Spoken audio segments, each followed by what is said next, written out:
नमस्कार मित्रांनो, big boss Marathi season 6चा आज दुसरा भावचा धक्का पार पडला आणि या दुसऱ्या भावच्या धक्क्यावरती मला असं वाटतं की 5 आणि 2 7 आणि 1 8 8च लोक आपल्याला पाहायला मिळाली आणि माझ्या मतानुसार या सीझन मध्ये एकूण 17 कंटेस्टंट हे बिग बॉस मराठीच्या घरामध्ये गेलेत आणि आज भावच्या धक्क्यावरती 4-5 लोकांची शाळा झाली, 2-3 लोकांचं कौतुक झालं. त्या व्यतिरिक्त त्या भावच्या धक्क्यावरती बऱ्यापैकी एक 9-10 सदस्य हे मिस्टर इंडिया म्हणून भाऊच्या दृष्टीने होते आणि आपल्या दृष्टीने पण होते, कारण त्यांच्यावरती जास्त कॅमेरे पण गेले नाहीत.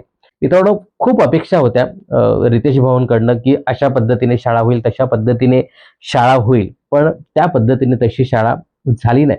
शाळा घेतली, परंतु एक आपली अपेक्षा असते ना की या पद्धतीने त्यांनी सांगायला पाहिजे या गोष्टी. ठीक आहे, थोडेसे अँग्री यंग मॅन सोनालीच्या बाबतीत झाले, परंतु तिच्याच बाबतीत झाले. बाकी तर ते अगदी लाईटली घेतलं, त्याबद्दल मी तुमच्याशी बोलणार आहे. पण जो काही महत्त्वाचा मुद्दा आज भाऊंचा राहून गेला, तो म्हणजे आयुषबद्दल एक चकार शब्द सुद्धा काढला नाही. ज्या पद्धतीने आयुष खेळला होता, तर त्याचं कौतुक सोडा, त्याच्याविषयी भाऊ एक शब्दही बोलले नाही. या आयुषची राकेश भाऊने नव्यानं ओळख करून दिली होती पहिल्या भाऊच्या धक्क्यावरती. हा आयुष संजीव आहे, याचं पुन्हा एकदा बिग बॉसच्या घरामध्ये हार्दिक स्वागत. तेव्हा आयुष बोलला होता की भाऊ, तुम्ही हे जे काही शब्द वापरलेले ते पुन्हा तुम्हाला वापरण्याची मी संधी देणार नाही. आणि बिचारा जबरदस्त खेळा, नुसता खेळाच नाही तर कॅप्टन्सी तो घेऊन आला. त्याचं कौतुक सुद्धा केलं नाही. काढला विषय कुठला आयुषचा, तर त्या छोटू बरोबर जे काही जेवणाचा मुद्दा झाला होता सिंपती कार्डचा, तर तो मुद्दा इथे काढला. तर हा मुद्दा त्याने काढायला हवा होता. खरं तर तिथे आहे ना, जो काही प्रोग्राम किंवा मग हा जो काही भाऊचा धक्का चालू असतो, त्यावेळी तिथे डायरेक्शन टीम असते, ते प्रत्येक वेळी मुद्दे देत असते आणि शेवटी तुम्ही बघा, जेव्हा सोनालीचा मुद्दा काढायचा होता तेव्हा पटकन भाऊचा जो फेस आहे ना, त्या डायरेक्शन टीमकडे जातो आणि नंतर मग सगळं जे स्टॉप होतं आणि पुढे सोनालीचा मुद्दा काढला जातो. तर समोर सगळे मुद्दे भाऊला दिले जातात. मग हा मुद्दा जो महत्वाचा होता तो काढायला हवा होता, असं माझं वैयक्तिक मत आहे. याबद्दल तुमचं काय मत आहे हे कमेंट्स करून नक्की सांगा. त्यानंतर मी पहिल्यांदा सोनालीच्या मुद्द्यावरती येतो आणि त्यानंतर मग जे काही आज शाळा झाली त्याच्यावर मी बोलतो. सोनालीची इथे जबरदस्त शाळा भाऊने घेतली आणि जो काही अँग्री यंग मॅनचा जो काही रोल इथे भाऊने प्ले केला, एक काय म्हणून अँग्री अँगल रितेश भाऊंचा सोनालीच्या बाबतीत पाहायला मिळाला आणि सोनालीची शाळा सुद्धा घेणं अपेक्षितच होतं. बिग बॉसला ती सरळ नाही बोलली, मी टास्क करणार नाही. याबद्दल सोनालीची शाळा होणारच होती आणि तशी त्यांनी घेतली सुद्धा. आता या टास्कमध्ये जे काही शेण किंवा जी जी काही माती आहे ती टाकून घेण्यास सोनालीने नकार दिला. त्या अगोदर इथे बघा, सोनालीने बिग बॉसला विनंती केली होती की मला तुम्ही कपडे चेंज करायची संधी द्या. या कपड्यांमध्ये मी ते कम्फर्टेबल नाहीये. तर बिग बॉसने सरळ तेव्हा नाही सांगितलं की मला नाही द्यायचं. मग सोनाली बोलली की मी टास्क खेळणार नाही. बिग बॉस बोलले ठीक आहे, मग तू नॉमिनेट होशील. मग पुढच्या आठवड्यासाठी सोनाली नॉमिनेट झाली. इथे बिग बॉसने तिला शिक्षा दिली सोनालीला की ती नॉमिनेट होणार आणि तिने ती शिक्षा सुद्धा एक्सेप्ट केली. काय होतं, करणं भाग आहे तिला, कारण तिने टास्क केला नाही. तर इथे रितेश भाऊ सांगताना दिसतात की परत अशी जर वागलीस तू, असा जर ॲटिट्यूड दाखवलास, तर नुसतं नॉमिनेट नाही तर मी तुला बिग बॉसच्या घराबाहेर पाठवणार. सोनाली फक्त टास्क खेळली नाही म्हणून तिला घराबाहेर पाठवणार. पण जे बिग बॉसच्या घरामध्ये ज्यांनी अक्षरशः भयानक आरोप लावले, फार खालच्या पातळीवर सगळं घेऊन गेले ते, त्याबद्दल ना थोडेसे हे नरम होते भाऊ आज. त्याचं कारण असं, कारण ज्यांची शाळा सगळ्यात जास्त मला असं वाटतं की अर्ध्या पाऊण तासापेक्षा जास्त रुचिता आणि त्या अनुश्रीचा मुद्दा घेऊनच रितेश भाऊ बोलताना दिसत होते. आणि या दोन्ही पोरी बघा, त्यांचे चेहरे बघा, ती अनुश्री तर सतत दात काढत होती. काय झालं की दात काढायचं. म्हणजे मला असं वाटतं की रितेश भाऊला या पोरी घाबरतात की नाही. तेव्हा मला खरंच मांजरेकर सरांची आठवण झाली. पण रितेश पण काय आपण म्हणूया चांगलं सूत्रसंचालन करतो, नाही असं नाही. पण खरं तर सोनालीवरती हा जो काही अँग्री अँगल जो आहे तो दाखवण्यापेक्षा या पोरींवरती दाखवणं गरजेचं आहे. तुम्ही सोनालीवरती जबरदस्त भडकता. ऑलरेडी बिग बॉसने तिला शिक्षा दिलेली आहे, नॉमिनेट केलेलं आहे आणि परत तुम्ही धमकी देता की मी असं जर ॲटिट्यूड असेल तर मी तुम्हाला घराबाहेर काढणार. पण ज्या पद्धतीने या दोन पोरी अक्षरशः म्हणजे तुमचं बोलणं झाल्यानंतर जो काही ॲटिट्यूड दाखवत होत्या किंवा तुमचं बोलणं चालू असताना पण जो काही ॲटिट्यूड दाखवत होत्या, त्याच्याबद्दल तुम्ही एक एक चकार शब्द सुद्धा काढत नाही. भाऊचा धक्का संपल्यानंतर, भाऊ गेल्यानंतर रुचिता जामदारची मस्ती जशी आहे ना तशीच, म्हणजे काय म्हणू आपण, जे वागणं आहे ना तसंच. मला काही फरक पडत नाही, घंटा फरक पडत नाही मला तुम्ही जे काही बोलता ते. आम्ही जसं, आम्हाला जसं वागायचं तसंच आम्ही वागणार. आणि हे जे काय म्हणू आपण, अनुश्री आणि विशाल कोटे यांचं जे मध्ये मध्ये जे हसणं होतं ना, ते एवढं इरिटेट करत होतं ना, त्याच्यावरती भाऊ फक्त एकदाच बोलले, 2-3 वेळा असं वाजवलं, इथे मस्तीत नाही तर शिस्तीत राहायचं, बाकी सगळं झालं. तर अशा प्रकारे आजचा भाऊचा धक्का होता. अ, थोडंसं बोलूया आपण, कारण बऱ्यापैकी जे काही आपण पाहिलंय तसंच सगळं भाऊने सांगितलेलं आहे. तर इथे भाऊच्या धक्क्याची सुरुवात होते. नमस्कार, नमस्कार, नमस्कार करत भाऊ इथे येतात आणि सांगताना दिसतात, की हा जो काही सीझन आहे ना, तो पहिल्याच आठवड्यात रेकॉर्ड ब्रेक त्याने कामगिरी केली. आणि मित्रांनो, खरं आहे, हाय टी-आर-पी यावेळेचा आलाय. जो काही ग्रँड प्रीमियर झाला त्याचाही टी-आर-पी खूप छान झाला. त्यानंतर पहिला भाऊचा धक्का पार पडला, त्याचाही टी-आर-पी खूप छान आला. त्यामुळे खरंच बिग बॉस, रितेश भाऊ, क्रिएटिव्ह टीम सगळ्यांचं मनापासून कौतुक. त्यानंतर रितेश भाऊ इथे सांगताना दिसतात, की आनंद तर आहे, परंतु स्पर्धकांनी यावेळी वागण्याची हद्द पार केली, त्यामुळे मी प्रचंड दुःखी आहे. इथे पहिल्यांदा भरभरून कौतुक करतात रितेश देशमुख, की रेकॉर्ड ब्रेक कामगिरी तुम्ही केली, त्यासाठी खरंच तुम्ही पात्र आहात. त्यानंतर गणपती बाप्पा आले आणि त्या गणपती बाप्पाच्या आगमनाने तुम्ही सगळे एकत्र आलेत आणि हे बघून बरं वाटलं. आणि मित्रांनो, खरं सांगतो, की हा तो एपिसोड होता ना, तो खरंच खूप छान होता. गणपती बाप्पाचं आगमन झालं आणि जे काही त्याची आरास होती, त्यानंतर ती स्थापना होती, आरती होती, जेवण बनवणं, ते एकत्र बसून जेवण खाणं, त्यानंतर डान्स करणं, नृत्य करणं, ते भारी वाटलं. खरंच तो एपिसोड खरंच खूप छान होता. या सगळ्याचं कौतुक केल्यानंतर इथे भाऊ सांगतायत, की पहिला आठवडा तुम्ही गाजवला, मात्र दुसरा आठवडा लाजवला. आणि त्याच्यावरती पहिल्यांदा रुचिताची जबरदस्त शाळा घ्यायला सुरुवात केली. रुचिताची शाळा घेणं अपेक्षितच होतं. जो काही राकेशचा मुद्दा तिने काढला, खरं तर त्याच्यावरतीच राघव आज पूर्णपणे गेले. आता इथे आपल्याला सगळ्यांनाच माहित आहे, की करण आणि रुचिताचं चावीवरनं काहीतरी थोडंसं तू मै चालू होती. आता करणने हे सगळं कॉमेडीच्या ह्याच्यात घेतलं, परंतु रुचिताने या सगळ्याचा राग केला. आता ती रुचिता सांगत होती, नक्की मला दुसऱ्यांसारखं ऑन ऑफ करता येत नाही. मला खूप राग येतो या गोष्टीचा. आता हे सगळं जे काही चालू होतं, त्याच्यावरती जी काही किटकिट चालू होती, तर त्याच्यावरती राकेश बोलतो, की "बस झालं आता, शांत राहा." तर हे जे सगळं जे फ्रस्ट्रेशन होतं, चावीचं, करणचं, हे सगळं ती राकेशवरती काढते आणि राकेशवरती ज्या पद्धतीने घाणेरडे आरोप लावते. जो काही मुद्दा 1-1.5 दिवस शांत होता, त्याचं काहीच नव्हतं त्या मुद्द्याचं.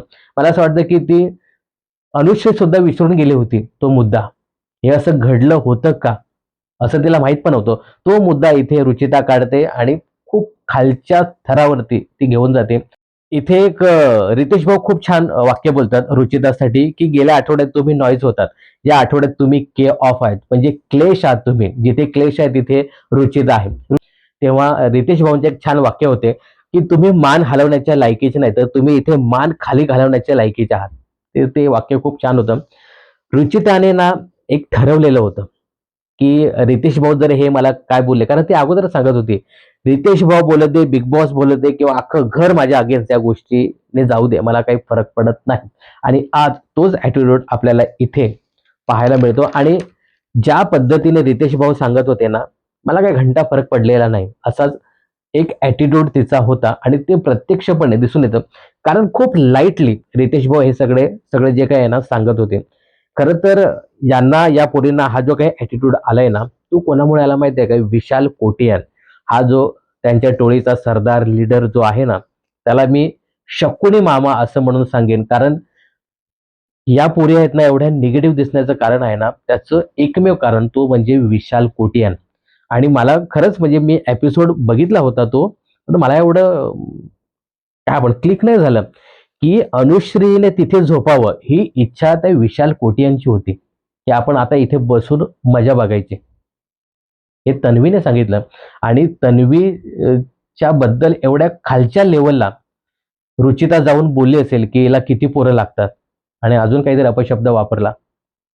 हे पण भावने अगदी लाईटली घेतलं. आज तुमच्यासाठी लाईटली आहे, फक्त माझ्यासाठी तो काय आपण अँग्री अँगल जो आहे तो फक्त सोनालीसाठी आहे. मी सोनालीलाच बोलणार, तुम्हाला नाही आहे. कारण पुढच्या आठवड्यात पण मला मसाला पाहिजे. आताच तुम्हाला मी बोललो, तर मग पुढच्या आठवड्यात मसाला कसा येणार? पण ठीक आहे, त्यांच्या पद्धतीने त्यांनी शाळा घेण्याचा प्रयत्न केला. पण अजून थोडेसे मुद्दे काढायला हवे होते. त्यानंतर इथे अनुश्रीचा जो काही मुद्दा आहे, तर अनुश्री इथे जाणून बुजून झोपलेली हे आपल्याला पण माहिती आहे. ते झोपण्याचं सूंग घेत होते हे आपल्याला माहिती आहे. राकेशने पहिल्यांदा अनुश्रीला अजिबात हात लावला नव्हता.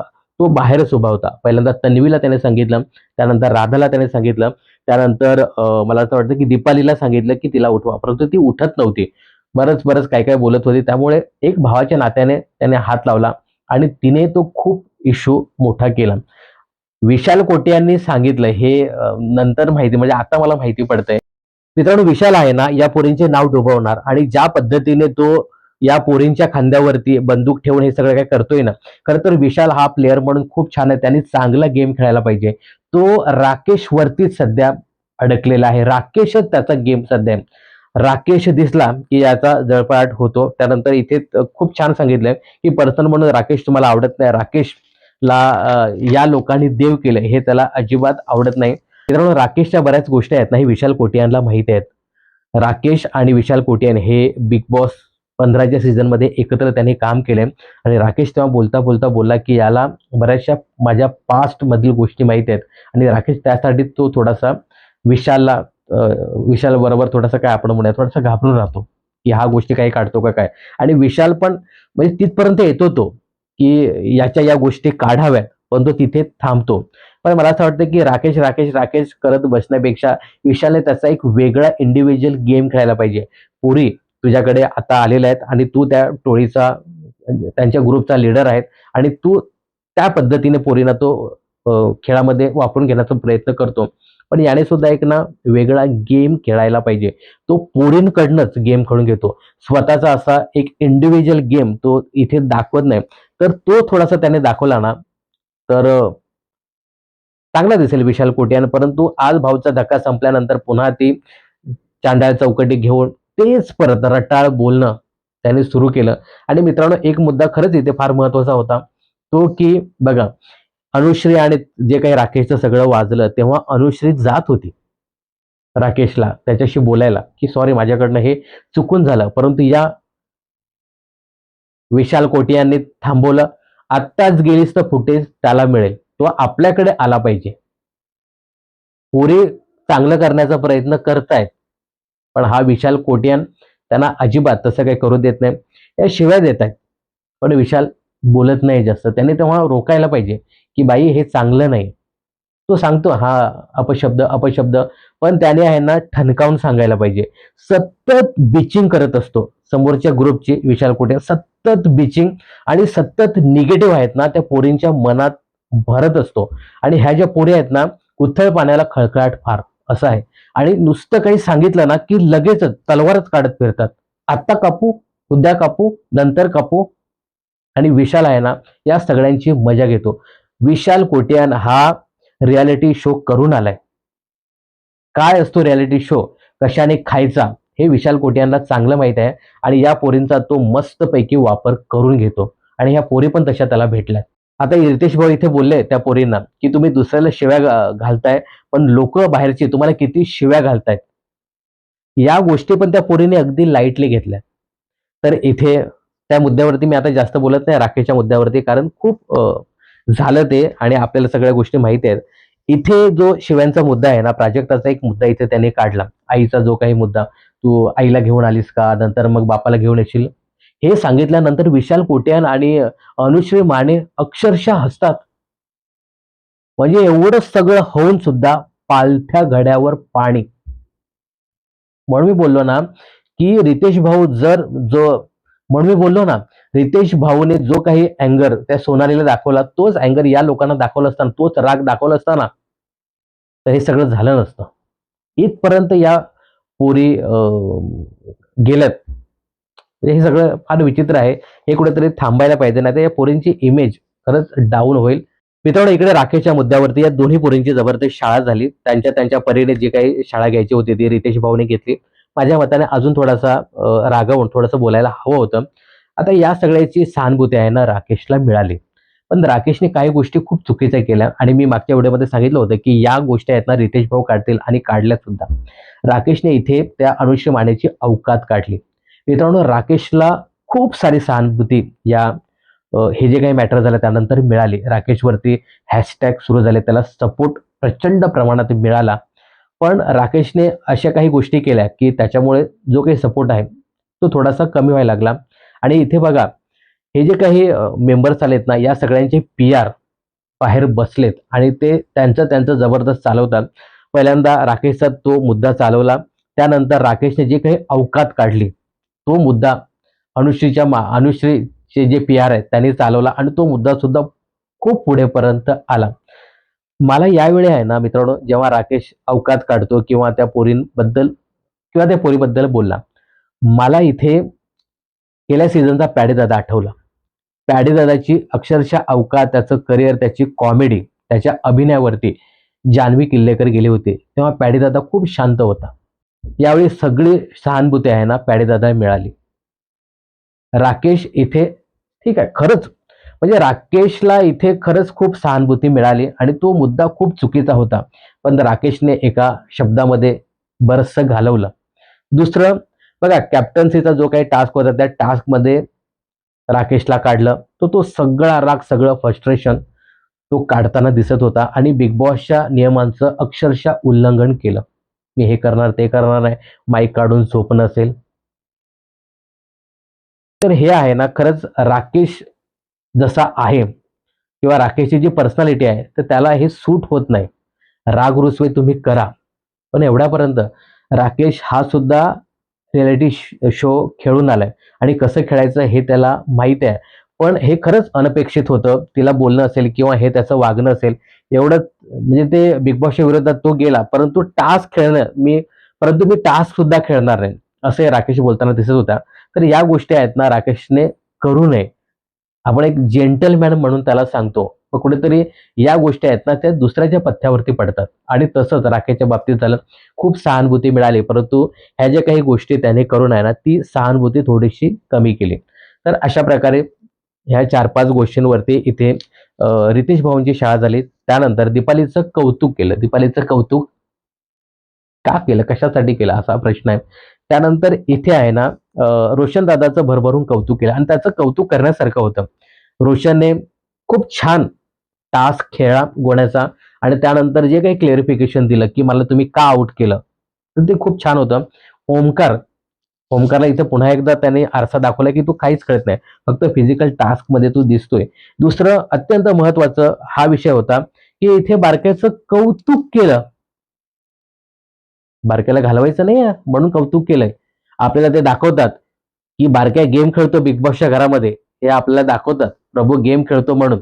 तुझं ते सांगतात ना की तो मुद्दे खूप छान देतो, काय आपण म्हणूया क्लॅरिटी खूप छान त्याची असते, दुसऱ्याला लाजवेल असा खेळ आपला छोटू दाखवतो.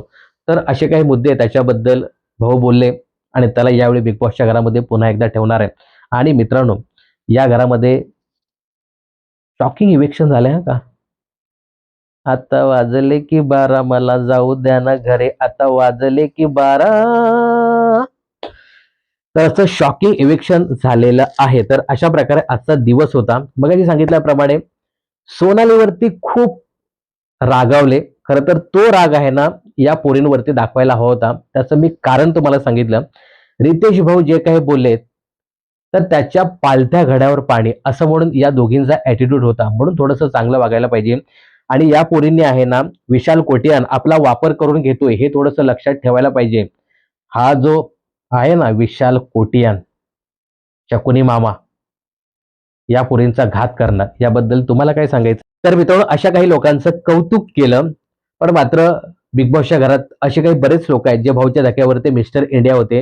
गेल्या वेळेचा एंटरटेनमेंटचा फंडा सागर कारंडे, त्यानंतर आपला भाऊ सचिन भाऊ असेल किंवा मग अजून दिव्या असेल, अशी बरीच लोक आहेत की राधा पाटील असतील, अशी बरीच लोक आहेत की त्यांचा अजिबात नामो निशान उल्लेख सुद्धा केला नाही. तर काय वाटतं तुम्हाला, अजून कोणकोणत्या मुद्द्यावरती रितेश भाऊनी शाळा घ्यायला हवी होती, कोणाला बोलायला हवं होतं, कोणाचं कौतुक करायला हवं होतं, याबद्दल तुम्ही नक्की मला सांगा. बिग बॉस आणि मनोरंजन क्षेत्रातील अशाच फिल्मी अपडेट जाणून घेण्यासाठी चॅनल जर सबस्क्राईब केलं नसेल तर जरूर सबस्क्राईब करा.